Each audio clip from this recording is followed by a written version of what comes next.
Hi tailors எல்லாருக்கும் வணக்கம். எல்லாருமே இன்னைக்கு நான் தம்ப்நெயிலே போட்டிருப்பேன். ஸோ கடை கிளீனிங் அடுத்த டெவலப்மெண்ட்டுக்கு கொண்டு போகலாம் அப்படின்னு தான். ஸோ அதை பார்த்துட்டு தான் நிறைய ஃப்ரெண்ட்ஸ் வந்து டெய்லர்ஸ் வந்து முக்கியமாக இந்த வீடியோ வந்து பார்க்க வந்திருப்பீங்க. ஸோ இந்த வீடியோ ஃபுல்லாகவும் பாருங்கள், உங்களுக்கு நிறையவே டிப்ஸ் அண்ட் ட்ரிக்ஸ் வந்து இருக்குது. ஸோ நான் என்ன தான் கடை வந்து சேஞ்ச் பண்ண போகிறேன் அப்படின்றது வந்து உங்களுக்கு ஃபுல் வீடியோவில் உங்களுக்கு வந்து சொல்ல போகிறேன். ஸோ அதே மாதிரி நம்ம சேனலை வந்து சப்ஸ்கிரைப் பண்ணாதவங்க சப்ஸ்கிரைப் பண்ணிவிட்டு பெல் ஐக்கானை ப்ரெஸ் பண்ணி நோட்டிஃபிகேஷனும் வரும். ஸோ இன்றைக்கி வந்து பார்த்திங்கன்னா கடை வந்து சேஞ்ச் பண்ணலாம். சேஞ்சுனா கடை மாற்றுறது கிடையாது. ஸோ கடைக்குள்ளே வந்து மாற்றுறது தான். ஸோ கடை பார்த்திங்கன்னா உங்களுக்கே தெரியும் எப்படி இருக்குது அப்படின்னு. ரொம்ப துணி வந்து அழுக்கா, அதாவது குப்பை தொட்டி மாதிரி எனக்கு ரொம்பவே ஃபீல் அப்படியாச்சு. ஸோ கடைக்குள்ளே வர கஸ்டமர் பார்த்த உடனே ஒரு அட்ராக்டிவ் இல்லாத மாதிரி எனக்கு தோணுச்சு. ஸோ அதனால தான் வந்து மாற்றலாம் அப்படின்னு வந்து கொஞ்சமாக அமௌண்ட் வந்து இன்வெஸ்ட்மெண்ட் பண்ணி நான் வந்து கொஞ்சம் க்ளீனிங் ஒர்க் வந்து பண்ணலாம் அப்படின்னு முடிவே பண்ணியிருக்கேன். ஸோ பார்த்தீங்கனாலே தெரியும், நாங்கள் வந்து பார்ட்னர் தான் வந்து வேலை பண்ணுறோம். அதாவது அம்மாவும் நானும் தான். ஸோ 2 பேருமே பண்ணுறது வந்து அவங்கவுங்க ஸ்டிச்சிங் பண்ணுறது அவங்களுக்கு தான் நாங்கள் வந்து அமௌண்ட் எடுத்துப்போம். ஸோ அம்மா ஸ்டிச்சிங் பண்ணுறது அம்மா எடுத்துப்பாங்க, நான் ஸ்டிச்சிங் பண்ணுறது நான் எடுத்துப்பேன். அவங்களுக்கு வர கஸ்டமர்கிட்ட நான் வந்து டிஸ்டர்ப் பண்ண மாட்டேன், என்கிட்ட வர கஸ்டமர்ஸ்க்கு அவங்க வந்து டிஸ்டர்ப் பண்ண மாட்டாங்க. ஸோ இந்த மாதிரி தான் போயிட்டுருக்கு. இருந்தாலும் நாங்கள் வந்து வாடகைலாம் எப்படி கட்டுறோம் அப்படின்னு பார்த்தீங்கன்னா, நான் பாதி அம்மா பாதி தான் கட்டுறோம். அதே மாதிரி கரண்ட் பில்லும் அதே மாதிரி தான் 2 பேருமே பாதி பாதியாக கட்டுறோம். தங்கச்சி வந்து கடைக்கு வரான் அப்படின்னா அவள் வந்து ஸ்டிச்சிங் பண்ணுவாள். ஆனால் அவள் வந்து அவ்வளோவா வந்து ஸ்டிச்சிங் பண்ண மாட்டாள். நாங்கள் 2 பேருமே பர்மனெண்ட். அவள் வந்து பர்மனெண்ட்டெல்லாம் கிடையாது, டெம்பரவரி தான். கடைக்குள்ளே வந்த உடனே இன்றைக்கி கடை க்ளீனிங் வந்து பண்ணிடலாம் அப்படின்னு வந்து முடிவு பண்ணியாச்சு. ஸோ அதனால் இருக்கிற ப்ளவுஸு ஸ்டிச்சிங் பண்ணியிருக்கேன் இல்லையா, ஸோ அந்த ப்ளவுஸ் எல்லாமே டெலிவரிக்கு வந்து கொடுக்கணும். ஸோ அதனால் அதெல்லாம் க்ளீனாக வந்து மடித்து வச்சிடலாம் அப்படின்னு மடித்து வச்சுட்டு இருக்கேன். ஸோ இந்த ப்ளவுஸ் எல்லாம் வந்து பார்த்திங்கன்னா, நான் வந்து ஒரு மேரேஜ் ஃபங்க்ஷனோட ப்ளவுஸ் தான். என்னோடய teacher, school teacher 6th to 9th 8th படிக்க வரைக்கும் இருந்த டீச்சர் தான். ஸோ அவங்களோட பொண்ணுக்கு வந்து மேரேஜ், அதனால தான் அவங்க வந்து ப்ளவுஸ் கொடுத்துருந்தாங்க. ஸோ அதை வந்து மடித்து வச்சிட்ருக்கேன், அவங்க வந்து வாங்கிப்பாங்க அப்படின்னு. ஸோ கடை ஃபஸ்ட் ஆஃப் ஆல் வந்து கடை எதுக்காக நான் வந்து சேஞ்ச் பண்ணிகிட்ருக்கேன் அப்படின்னு உங்களுக்கு வந்து தெரிவு பண்ணிட்டேன். ஸோ அது எப்படி இருக்க போகுது, அதுக்கு நான் எவ்வளோ வந்து இன்வெஸ்ட்மெண்ட் பண்ணேன், எதுக்காக நம்ம வந்து க்ளீன் பண்ணணும் அப்படின்றது வந்து இந்த வீடியோவில் வந்து உங்களுக்கு சொல்லிக்கிறேன். ஸோ நம்ம வந்து எப்போவுமே கடை வந்து நீட்டாக வச்சுக்கிட்டா தான் கஸ்டமருக்கும் வந்து ஒரு அட்ராக்டிவ் தெரியும். நான் வந்து இப்படியே தான் ஒரு வருஷமாக நாங்கள் வந்து ஓட்டிட்டோம். உங்களுக்கே தெரியும் நான் வந்து கடை எப்போ வந்து ஸ்டார்ட் பண்ணேன் அப்படின்றது வந்து இதுக்கு முன்னாடி வீடியோஸில் வந்து போட்டிருப்பேன்.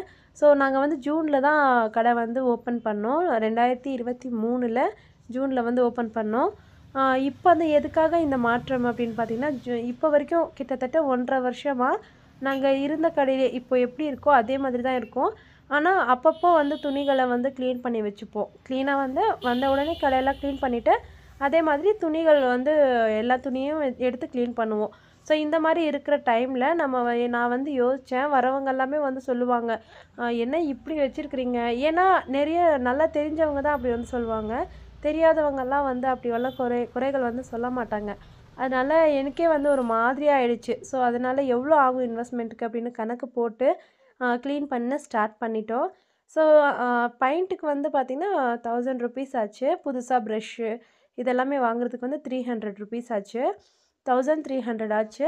அதே மாதிரி ஐட்டம்ஸ் இருக்கும் இல்லையா, இந்த லைசால், மாப்பு, நான் வந்து ஏற்கனவே தொடப்பக்கட்டை இதெல்லாமே யூஸ் பண்ணிகிட்ருந்தோம். இருந்தாலும் இப்போ க்ளீன் பண்ணுறதுக்கு நம்ம வந்து புதுசாக இது பண்ணிக்கலாம் அப்படின்றதுனால புதுசாக எல்லாம் வாங்கினேன்.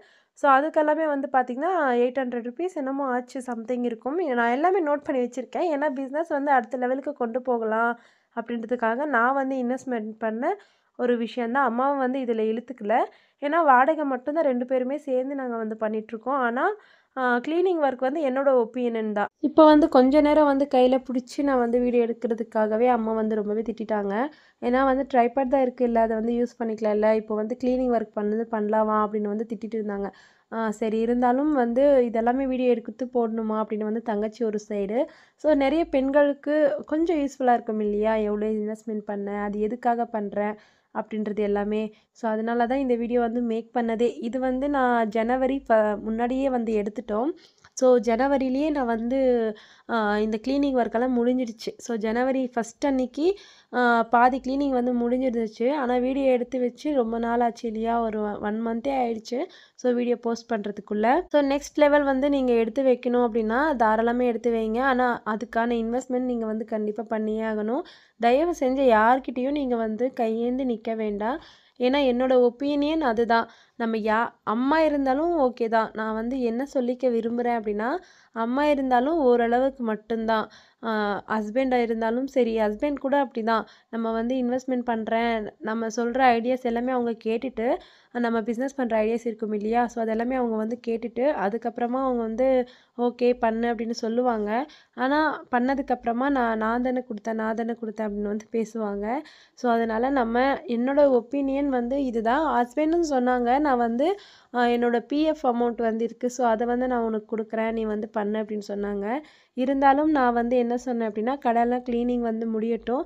நான் வந்து ஸ்டிச்சிங் பண்ணிகிட்டே எடுத்து வச்சுட்டு நான் வந்து பண்ணிக்கிறேன் அப்படின்னு சொன்னேன். நான் தேவைப்பட்ட உங்ககிட்ட கேட்குறேன் அப்படின்னு சொல்லிட்டேன். ஏன்னா எனக்கு வந்து பிடிக்காது. ஒரு டைம் இருக்கிற மாதிரி ஒரு டைம் வந்து அவங்க இருக்க மாட்டாங்க. ஸோ அதனால் எப்பயாவது வார்த்தைகளால் அவங்க பேசிட்டாங்க அப்படின்னா, கண்டிப்பாக எனக்கு வந்து ரொம்பவே மனசு வந்து ரொம்பவே வலிக்க ஆரம்பிச்சிடும். அதே மாதிரி தான் அம்மாவும். அம்மாவும் எப்படி அப்படின்னா, அவங்க வந்து அமௌண்ட் கொடுக்குறேன் அப்படின்னு கொடுத்துடுவாங்க. ஆனால் அவங்களுக்கு இல்லாதப்போ நம்மக்கிட்ட கேட்கும்போது, நம்மக்கிட்ட இல்லை அப்படின்னா, நான் அன்னைக்கு கொடுக்காம இருந்திருந்தா இன்னைக்கு வந்து என்கிட்ட இருந்திருக்கும் இல்லை அப்படின்னு வந்து பேசிடுவாங்க. ஸோ அதனால யார் தயவும் இல்லாமல் நாமளே பண்ணுறது தான் நமக்கு நல்லது அப்படின்னு நான் சொல்லிக்க விரும்புகிறேன். ஸோ இதுக்கு வந்து பார்த்திங்கன்னா, நம்ம கடை க்ளீனிங் பண்ணுறதுக்காக மட்டும் நான் சொல்லலை. இப்போ நீங்கள் புதுசாக வந்து மிஷின் வாங்குறீங்க, இல்லை புதுசாக கடை ஸ்டார்ட் பண்ணுறீங்க, இல்லை வீட்டில் இருந்து நீங்கள் வந்து மிஷின் வச்சு நீங்கள் ஸ்டிச்சிங் பண்ண ஆரம்பிக்கிறீங்க அப்படின்னாலும் அதே தான்.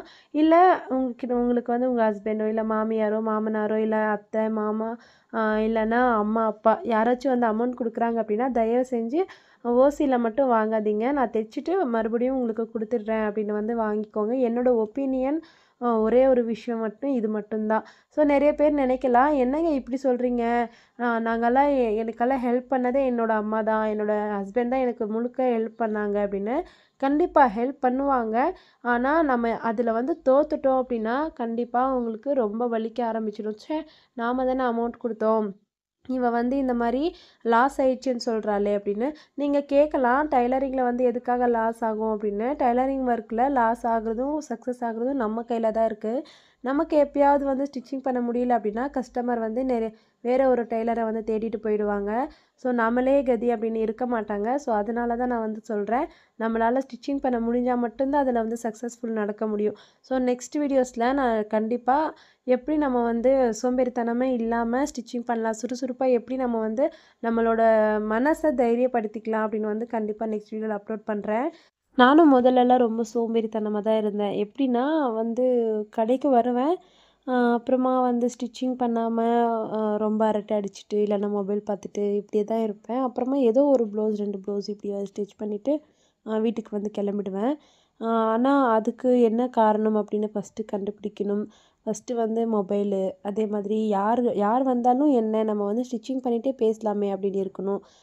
இன்னொன்று வந்து உடல் நலம் வந்து கரெக்டாக இருக்கணும். நம்மளோட உடல் நமக்கு ஒத்துழைக்கணும். அப்போ தான் நம்ம வந்து ஸ்டிச்சிங் பண்ண முடியும். நான் கற்றுக்கிட்ட விஷயம் இது தான். அதே மாதிரி வந்த உடனே வந்து கடை க்ளீன் பண்ணிடணும். ஏன்னா நம்ம வந்து ஸ்டிச்சிங் பண்ணும்போது கடை க்ளீன் பண்ணாமல் நம்ம ஸ்டிச்சிங் பண்ண உட்காந்துட்டோம் அப்படின்னா, கண்டிப்பாக இப்போ சோம்பேறித்தனமாக தான் இருக்கும். யாராவது வந்து ஏதாவது சொல்லிடுவாங்களோ அப்படின்னு, இல்லைன்னா டேப்பு, மார்க்கிங் சாக் இதெல்லாம் கிடைக்காம போகிறதும் இந்த மாதிரி இருக்கும். ஏன்னா க்ளீனிங் இல்லைன்னா உங்களுக்கே தெரியும், எந்த பொருள் எங்கே இருக்குது அப்படின்னு தெரியாது. ஸோ அதுவும் ஒரு காரணம் தான். இதெல்லாமே கண்டிப்பாக நிறைய நெக்ஸ்ட் வீடியோவில் டீட்டெயில்டாக பார்க்கலாம். அதே மாதிரி இப்போ நான் வந்து இப்படி ஒரு சுறுசுறுப்பாக இருக்கிறதுக்கு காரணம் என்ன அப்படின்னு கூட நெக்ஸ்ட் வீடியோவில் அப்லோட் பண்ணுறேன். ஏன்னா அம்மாவே வந்து கேட்பாங்க, எப்படி வந்து நீ வந்து இப்படி மாறிட்ட அப்படின்னு.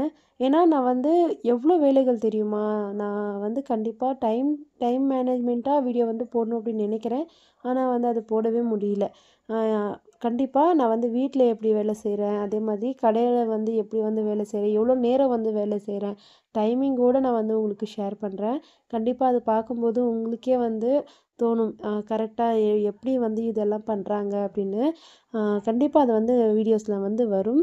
ஸோ அது வேணும் அப்படின்னா கண்டிப்பாக கமெண்ட்ஸை வந்து எஸ்ன்னு கமெண்ட் பண்ணுங்கள். இந்த விஷயத்துக்கு எத்தனை பேர் வந்து வெயிட் பண்ணுறீங்க அப்படின்னு நானும் தெரிஞ்சுக்கிறேன். ஸோ ஃபுல் அண்ட் ஃபுல் கடை க்ளீனிங் வந்து மீதி வந்து பண்ணணும். பெயிண்டிங் வந்து முடிஞ்சிருச்சு. ஒரு முக்கால்வாசி இது வந்து பெயிண்டிங் முடிஞ்சிடுச்சு. நெக்ஸ்ட் வந்து க்ளீனிங் தான். எனக்கு ஏற்கனவே டஸ்ட் அலர்ஜி வேறையா, ஸோ இந்த க்ளீனிங் ஒர்க் பண்ணும்போதே எனக்கு full and full dust allergy வந்துடுச்சு. ஒரு ஒரு வாரம் வரைக்கும் நான் வந்து ரொம்ப வந்து சளி, இருமல் இதுதான் இருந்துச்சு. ஸோ கண்டிப்பாக நெக்ஸ்ட் வீடியோவில் நல்ல விஷயங்கள் வந்து உங்களுக்கு வந்து அப்டேட் கொடுக்குறேன். ஸோ அந்த வீடியோஸ் எல்லாமே பார்க்கணும் அப்படின்னா